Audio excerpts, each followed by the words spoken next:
procédé hier au lancement d'un vaste projet qui couple le développement et la sécurité au niveau de Mangina. C'est un projet qui consiste en ériger un parc économique à Mangina qui va dans un premier temps abriter une presse à huile moderne qui va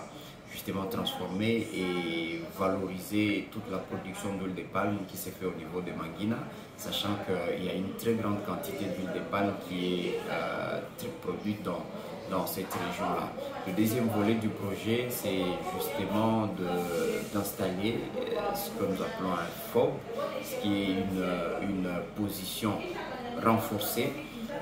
pour la sécurisation de la population dans cette zone-là. C'est une position qui va être tenue conjointement par le Forces armées de la République démocratique du Congo et les éco-gardes de l'ICCN afin justement de protéger les populations locales face aux menaces et aux attaques récurrentes de forces négatives, notamment les ADF-NAM qui sont très actifs dans la région. Ces activités s'inscrivent dans le cadre de l'Alliance Virunga où justement nous essayons un peu de mettre le parc au centre de la promotion du développement socio-économique en faveur de ces riverains. Et c'est comme ça que nous avons pensé mener cette activité, lancer cette activité à Mangina qui va s'exécuter au même modèle de ce que nous avons déjà fait dans d'autres zones, notamment à Mutuanga, où justement nous installons un parc économique pour attirer les activités économiques, mais aussi nous essayons un peu d'installer des positions renforcées pour justement assurer la sécurité des populations qui vivent dans la zone. Nous pensons que tout cela va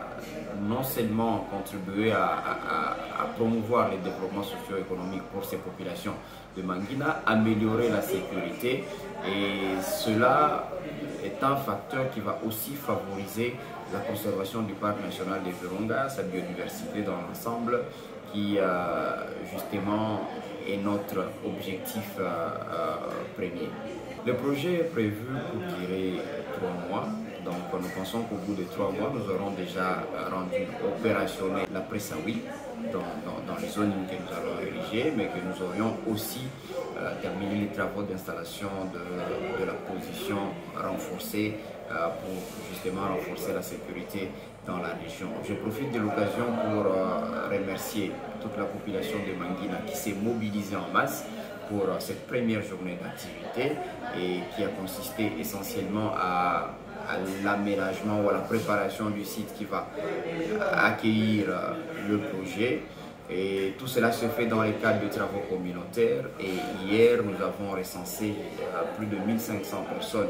membres de la communauté locale, qui